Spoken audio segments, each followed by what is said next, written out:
we let a few people get on here. I know it's early in the afternoon. A lot of people are still at work and don't have time to watch this. I had to come home and get my children. This will be on YouTube also. I'm going to go over a little something here that's pretty beneficial that us at Mount Fisherman use all the time. What's up, Tyler? We use this. We do this a lot, and I was going to share it with everyone. I'm sure a lot of people already know about it, but I'm going to kind of give you a rundown of what we do before we ever even go out on the lake anywhere, especially new water. What's up, Randy Newsom? What's up, dude? Just to give you an idea, this can be super helpful as far as safety and fishing. If you've never been on a certain lake, I'm gonna spin this thing around here, where you guys can see what I got going on. This is the Navionics website, and I have an account with Navionics. You can come in and go straight into Chart Viewer here, and it'll bring you to this. Bring you to the map of North America here. You can go over to the search icon and type in any lake you want. We're going to, I'll just do Cherokee.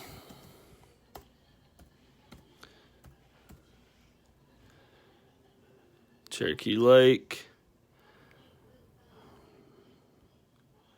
Granger County. See, it's got it marked here. Go to the zoom.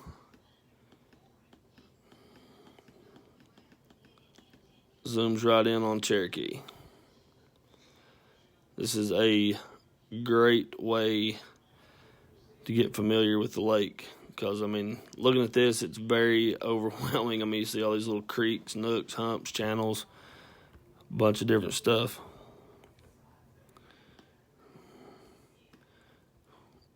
Corey and myself use this all the time. Randy uses this all the time.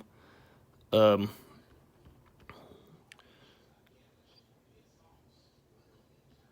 see.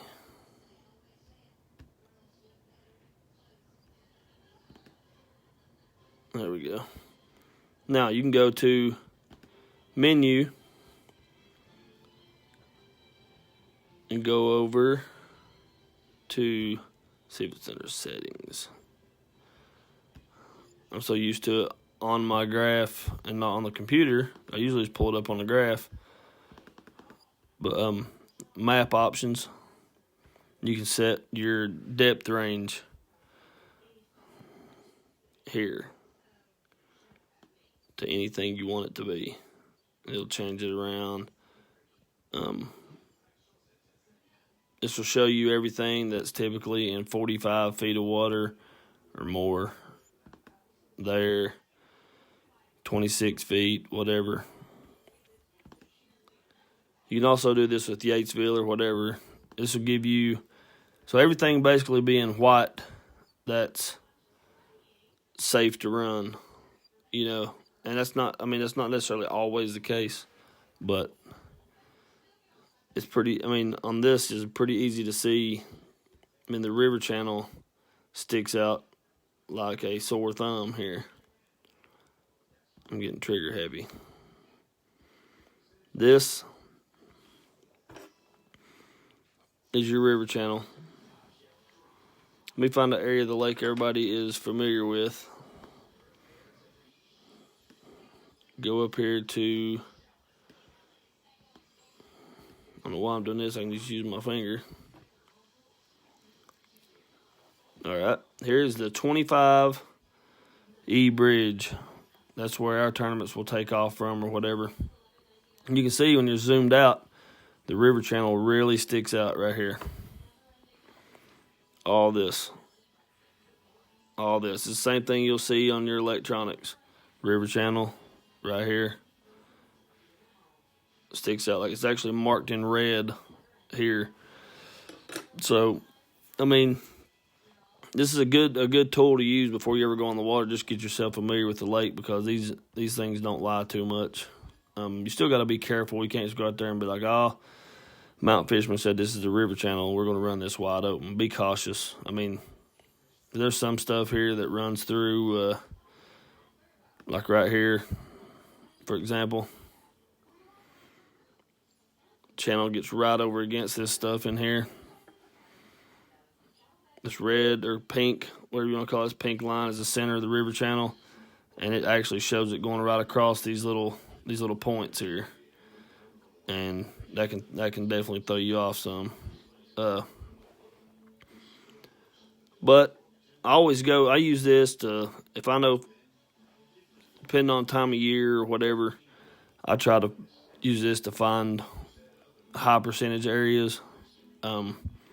Also for navigation, I've been using it a lot here lately for South Holston, just to get from lake's small, but it's dangerous too. This video will be on YouTube also, so people will be able to go back and watch it. I didn't think it'd have hardly anybody on here. We had like 20-some minutes ago, where it's so early in the afternoon. But, as you can see, as I'm zoomed in, the pink line here is the center of the river channel. It sticks out pretty good on this. So when you see this on your graph, on whatever electronics you're using, Humminbird, Lowrance, doesn't matter. You can really see it good, and you can zoom out. It's hard to zoom out and run because you can't really tell what you're doing as you're running the boat. But when you're, you can zoom in, take your time, stay right in the river channel, keep you off all these flats, off all these points, and because the Cherokee down around the dam is ridiculously dangerous.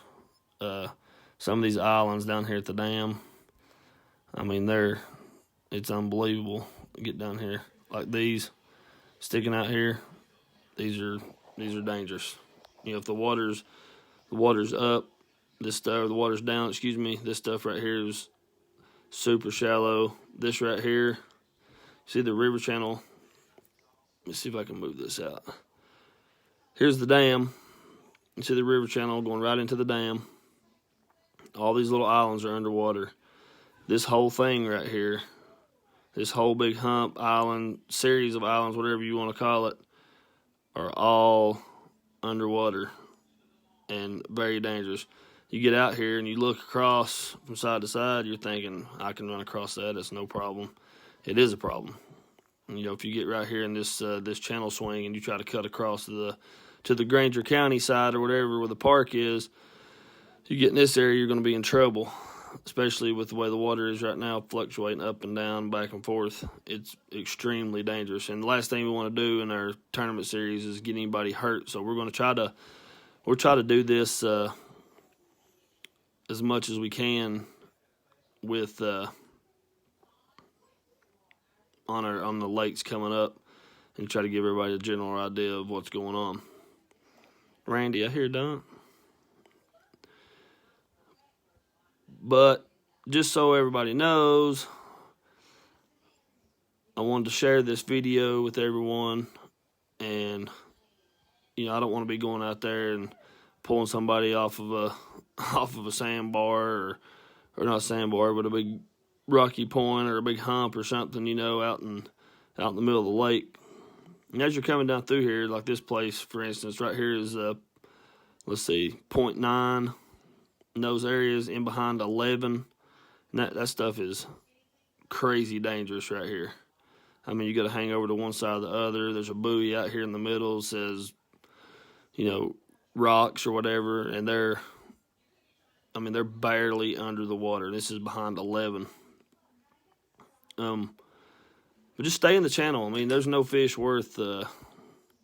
out there big enough or worth getting yourself killed or hurt or getting your partner hurt or a family member or anything. If you zoom out on this app just this far, and as you can see the river channel, how it sticks out big time. And, you hear people talk about channel swing banks and all that good stuff. Well, here's your channel swing bank. All this is right in the channel swing. All this It's right in the channel swing. This is more for like below 25, going toward the dam. We'll go up here. The river shows the channel the same way. You're zoomed out. Here's a 25 bridge. Here's your river channel. I know a lot of you guys that are on here right now know that, but there's a lot of guys that, haven't fished tournaments ever that have signed up for our tournament trail, the 3R Mountain Fisherman Tournament Trail. And we don't want these guys, even when we go to Cherokee in March, it's still going to be pretty dangerous down there. So I advise everyone to try to get on this Navionics app or whatever you want to use, get familiar with the lake, go to the lake as much as you can, and get out there. And just, if you don't know, just get used to it and idle around. Idle around. Ain't nobody, people can say, get mad at you, idling around out in the middle, blah, blah, blah. Just, your life's more important than their opinion. So get yourself used to it. As you get up around Clouds Creek and all that good stuff around Poor Valley, the channel's going to be even very, very shallow up through there. You get up near Coreyville Ramp, all that good stuff, where the church house is as we know it. This bridge right here above Coreyville is about as far as it's not even safe to go that far. It's a big red bridge. You can see it as you're going into Cherokee down 11W. You can see this bridge, but it is not it's not very safe to even get to it, but you can get there. But above that, there's a big shoal right on the other side of that bridge. There are a couple shoals. You can get through those at a certain time of year, and the fishing can be good up through there. But I typically stop at that bridge. It's not worth tearing a lower unit off or something insane like that. So, it's a basic river channel about everywhere you go. It swings side to side, gets in here. This is a bluff right here, bluff wall here. All these little pockets and creeks here on the left, and then it swings back over. About everywhere there's a bluff up there. That's where the channel gets over against.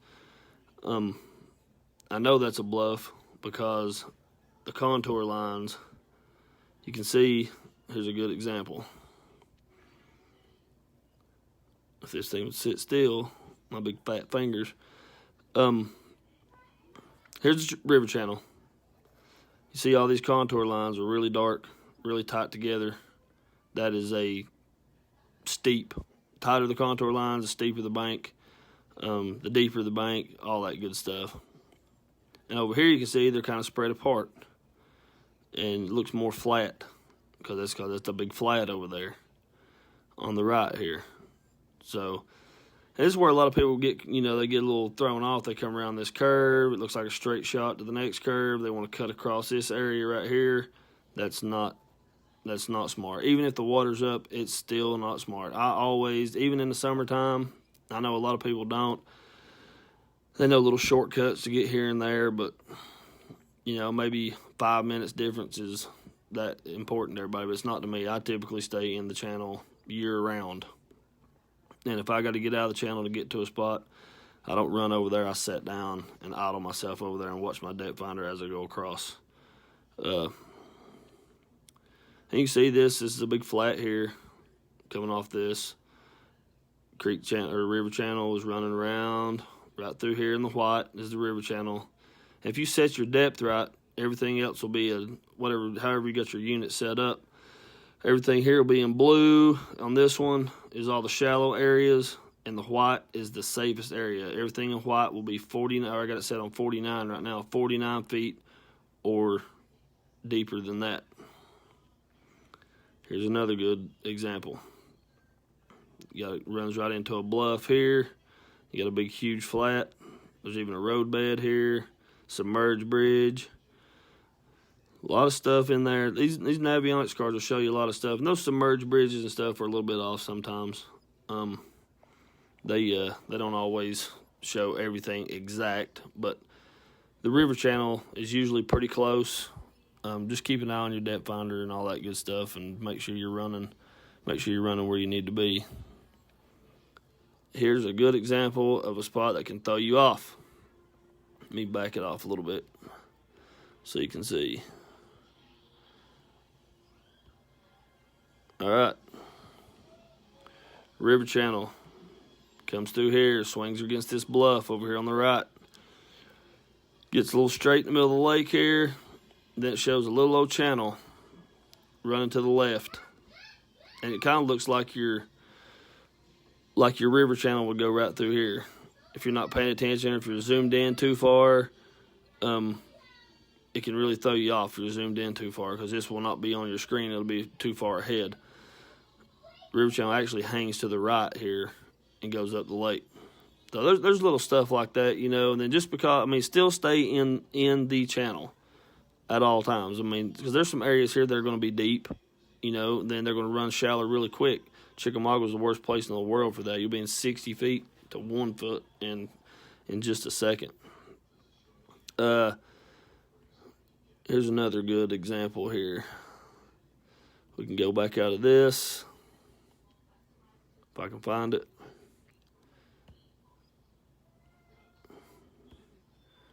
Something for a little more of our local people here.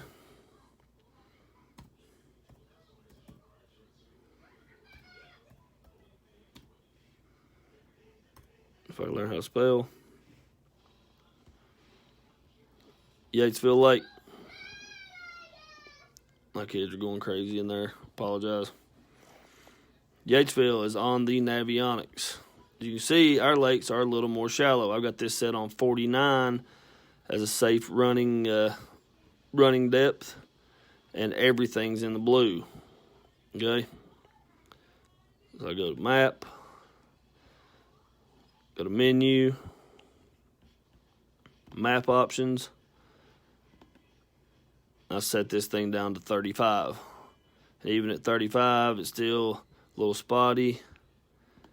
Set it down to 30. There you go. Shows it a little better. And the river channel sticks out big time on Yatesville as well, just like anywhere else.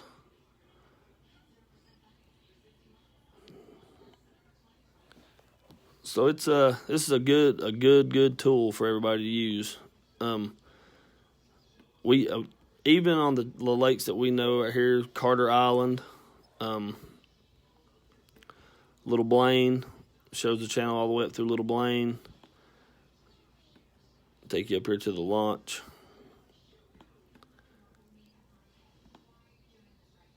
Let's see where we at.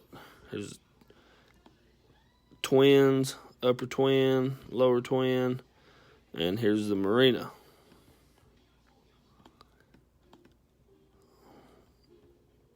So, it can tell you everything, give you a good area to fish in. If you think all the fish are going to be at the mouth of creeks, at the mouth of main lake, little pockets. If that's what you've done in the past and caught them, and you want to go through these places and find all the,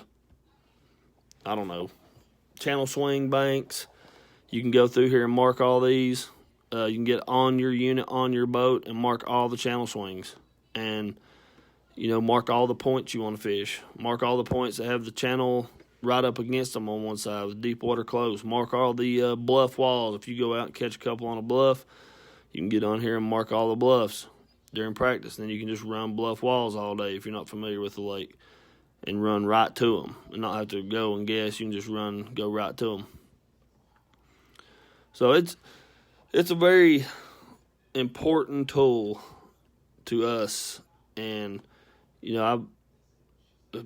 example, we caught some on South Holston the other day, and it was on one of the places I'd marked before I'd even got out there.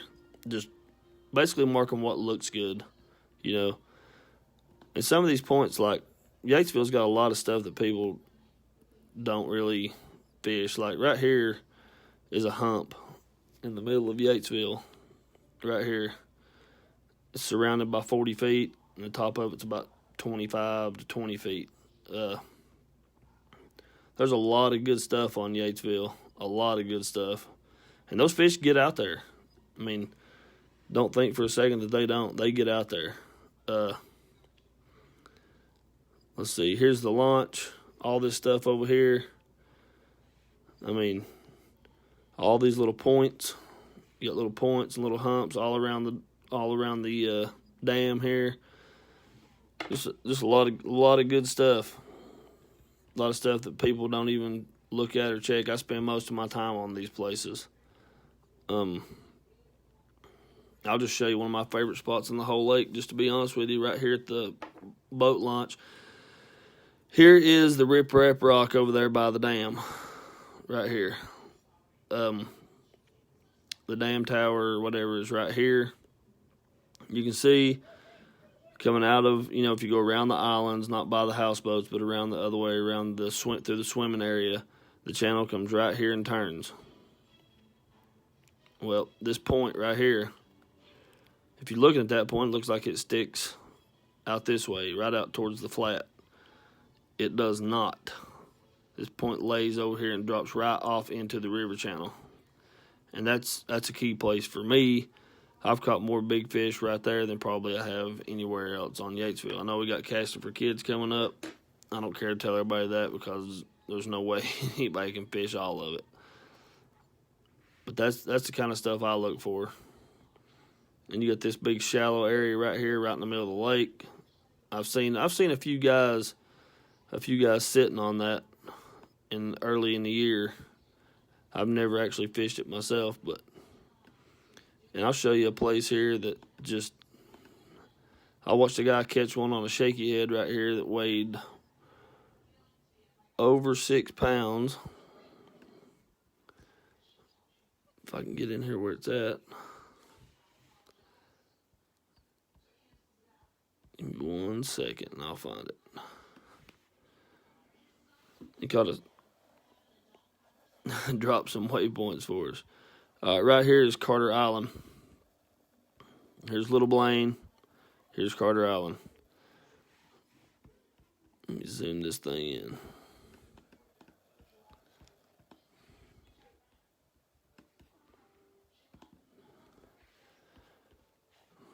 River channel. Everybody comes around here and squeezes this point right here. Everybody knows that. Here's Carter Island. Everybody hangs tight to this. The channel does get over against that, and it is safe to run through there. But the channel actually goes on up this bank towards Carter Island and then cuts right over in front of it. Right over in front of it. Right on the tip end of Carter Island. I watched the guy sit right here, catch a 6, a couple 4s. He was one of the biggest bags of fish. He wasn't in a tournament or anything, but I got to talk to him afterwards. And I was actually fishing up through here with a chatterbait up this side, and he was sitting out here, and he'd put those fish in his live well to show us. But this is like this is Carter Island, and this is a little ledge in here, and it runs real tight and drops right into your river channel right here. Anywhere that I find something like this where those fish can get deep in a hurry and jump up on this point to feed. I mean, you may scan this area and find these fish out here suspended where this drops off into the creek channel, but you may come back at 2 o'clock. Now, maybe at 8 o'clock in the morning, you come back at 2 o'clock, and they be sitting right here glued to the bottom. That means they're ready to eat something. So if I find those suspended fish, sometimes I fish for them, drop shot or something, but typically I just keep going back and going back and going back. And if I go out here and I'm finding suspended fish right here off this drop going into the creek channel, a lot of times I don't fish for them. Now, if I go back and I scan around and I don't find them, then I'll hop up on this point, look around here. If they're up there, if they're stuck to the bottom, those fish are ready to bite something. And that's all, that's just trial and error. I mean, there's been so many times that I've fished for those fish that are suspended and just not been able to catch. And some people can catch them. Some people know exactly what bait to tie on, exactly what crankbait to tie on or whatever to get it down there and get it right in front of those suspended fish face. Not me yet. I'm working on it. But this is a very good area. Very good area. Backside of Carter Island right here, this is loaded with brush right here. I mean, and it's man-made brush for sure. Big old brush piles. You can scan around there and find those. And I'm giving up a lot of information that I usually don't, because I want this mountain fisherman thing to take off big time, and everybody in Eastern Kentucky is gonna have to catch them to make it happen. Right here is a perfect example of what I would call a high percentage area early in the year or in the heat of the summer or whatever. This is Little Blaine breaking off right here. It's the main channel going here. You got the main river channel and then this creek channel splitting off right here, and this big long point in between. Yeah, I've caught them over in here on the flat part. I have up in this area, but 90% of the time, if I catch any fish in this area, it's up this side right here. And you can look and see how steep the contour lines are right here. You got a pretty distinct drop off coming off this point. It looks pretty flat, pretty rounded over here. It gets out here and gets real flat. But right here is pretty ledgy. And, you know, a largemouth is a edge species, whether it's on the edge of grass or on the edge of a drop or on the edge of a point, edge of a cliff, whatever you want to call it. They do like to hold to the edge of something, grass lines, whatever it may be, at certain times of year. But this is the guys just got on here, this is a tool that we use all the time, and I'm sure a lot of you guys use it. I know I've had a lot of questions about mapping and a lot of messages about mapping and everything else. We typically always, even if it's a lake we've fished 10,000 times, always sit down and, you know, say, oh, the water temperature is getting up in the 50s. These fish will be migrating to the areas they're going to spawn. We're going to look at main lake points leading into creeks or pockets, or main lake points, secondary points, whatever these fish are going to hold up on before they go back into spawn. Steeper banks where they can get shallow quick. The thing I saw the other day is talking about, once you do catch a fish, really inspect that fish. If that fish is really green, chances are he's been up shallow for a while, and you're in a place where you may catch a few more, but those fish are typically going away from you. I know that sounds crazy, but if you catch a fish and that fish is real pale, real white colored fish, it's been in deep water, and that's really key, because those fish are coming to you. They're just getting shallow. So that's I thought that was pretty cool. That's how some of these guys wired the fish. I was reading about that. They were talking about how it was key to inspect your fish. You know, obviously everybody knows the bloody tail deal and all that stuff, but I thought the pale colored fish was more intriguing to the fisherman about actually being on the fish and in the right area for fish to be coming to you. You know, if you're fishing out, you got two big creeks close by, or a big spawning flat, or a big spawning bay or something, and you're in the area and you're catching fish and they're almost white looking, pale white, then you're in the right area. Fish are coming to you, not going away. So you need to fish that area hardcore. If you catch a fish that's really green, he's probably been up there for a while, and those fish are typically going away, or already going back to spawn, or post-spawners, whatever. But the ones that's going to be feeding up and pre-spawn fish, getting ready, all that good stuff, they're going to be the ones that are the pale-colored, white-colored looking fish. And everybody, you know, most of you guys know that. You know, pale-colored fish has been in deep water for a while. They did it basically relating it to laying in the tanning bed. You know, if you've been in the house all winter and ain't been out in the sun, and you're going to be pretty pale. Just like a fish living out deep, been out of the sunlight he's going to be pretty pale. He gets up there, he gets a nice little green tint, much prettier fish, but I'd rather catch the pale white ones. Anyway, this video will be on YouTube shortly. Make sure you guys please go onto our YouTube channel and subscribe to that. It's going to be more beneficial to everyone than it is just mountain fishermen. We'll have, if you have any questions about this or how we break down a lake, these big lakes, we usually just chop them down in a certain area if we got a day to practice. And we'll go back on past information about us fishing before, not other people's information really, on stuff that we fished before. And then if it's a new lake, we just break it down and find all, what we think, And either way, a lot of people think, well, I marked 100 waypoints and never caught a fish on them, so I didn't get anything done. Well, not necessarily. You eliminated 100 areas that you don't want to fish on the day of the tournament. So you may be going out there starting fresh on the day of the tournament, but you've got 100 areas that that you probably don't need to go to. If you fished them the day before, 100 waypoints and didn't catch a fish, then you've eliminated a whole lot of water. So that's key. Any type of pre-fishing is good. This is pre-fishing to me right here, especially in the summertime, and especially right now in the wintertime if I'm smallmouth fishing. And typically these first few tournaments, that's what will be done.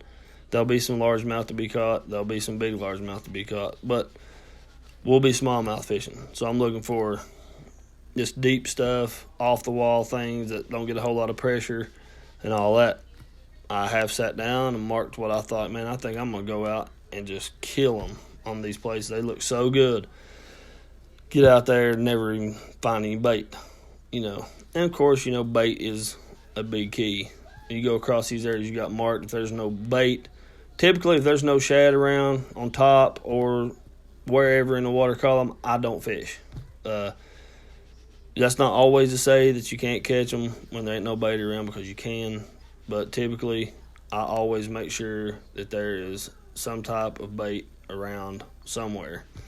Pay attention to your live well. You catch a fish, put it in there. It chokes up a bunch of crawdads. Then, chances are they're eating crawdads. Kenny Williams showed me a picture a few weeks ago of a smallmouth that he caught at South Holston that had like 10 or 12, shad about half the size of your pinky just choked down in its throat, and it was still eating. About the size of a Damiki minnow, really. And that's a dead giveaway that those fish are gorging themselves on shad, little thread fin shad. So that's what I would focus on. If I caught a couple just fishing around, they threw up a bunch of crawdads on my live well in the summertime or wherever it was, I'd be throwing a big jig or something. Some type of plastic, mimicking a crawl. We fish the obvious stuff and just break it down a little bit more in depth. So, but anyway, I just want to jump on here real quick and do a little bit of video. We're going to do one. We'll do one on South Holston and break down the lake completely. I don't know anything about South Holston hardly. I've been over there a handful of times, but we're going to try to keep everybody safe and then kind of let them know the lake, go over everything with them, show them the river channel. If you have any questions or anything about any of this stuff, please feel free to send us a message. There's no such thing as a dumb question. When I first started fishing, I couldn't have showed you a river channel, a ledge, a drop, a point. I didn't have any clue what was going on.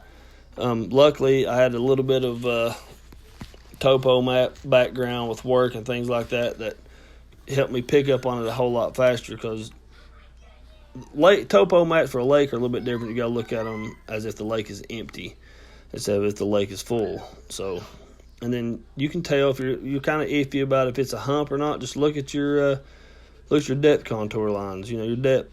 If it's a hump, it's obviously going to be coming up.